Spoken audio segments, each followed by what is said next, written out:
আমি বাংলাদেশ জাতীয়তাবাদী দল বিএনপির সিনিয়র যুগ্ম মহাসচিব।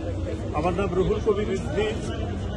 আমি তারেকের তার যে রাজনৈতিক দল আমজনতার দল তাদের নিবন্ধনের জন্য নির্বাচন কমিশনে নিবন্ধনের জন্য তারা ইতিমধ্যে আবেদন করেছিল। সেই আবেদনটা গ্রাহ্য করা হয়নি। আমি দেখেছি যে আরো গুরুত্বহীন কিছু সংগঠন আমার কাছে মনে হয়েছে তারাও নিবন্ধিত হয়েছে, কিন্তু তারেকেরটা দেওয়া হলো না কেন আমি এটা বুঝতে পারলাম না। তারেক এই দেশের স্বার্থে কথা বলেছে, আগ্রাসনের বিরুদ্ধে কথা বলেছে, বাংলাদেশের সার্বভৌমত্ব রক্ষার প্রশ্নে কথা বলেছে। সে একটি রাজনৈতিক দল গঠন করেছে এবং তার বৈধতার জন্য নির্বাচন কমিশনে সে আবেদন করেছিল।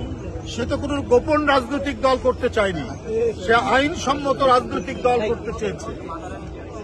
যদি তার উদ্দেশ্য খারাপ থাকতো তাহলে গোপন রাজনৈতিক দল করে রাষ্ট্রবিরোধী অনেক কার্যকলাপ করত, কিন্তু রাষ্ট্রবিরোধী কার্যকলাপ তো করেইনি, বরং রাষ্ট্রের স্বার্থে, দেশের স্বার্থে, স্বাধীনতার স্বার্থে, গণতন্ত্রের স্বার্থে এই নেতা সে কথা বলেছে। আমি দেখেছি সে গলার মধ্যে মোবাইল ঝুলিয়ে আগ্রাসনের বিরুদ্ধে কথা বলেছে, স্বাধীনতার সপক্ষে কথা বলেছে।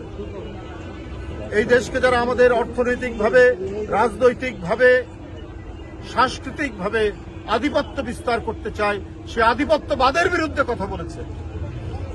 আজকে তার নিবন্ধন দেওয়া হচ্ছে না, তাহলে আপনারা কাদের নিবন্ধন দেবেন আমি জানি না। কাউকে আমি ছোট করতে চাই না, কিন্তু তার যে চিন্তা এবং রাজনৈতিক তার যে সংগ্রাম এবং কর্মসূচি, সেই অনুযায়ী সে যে রাজনৈতিক দল গঠন করেছে সেই রাজনৈতিক দলের নিবন্ধন অবশ্যই সে প্রাপ্য।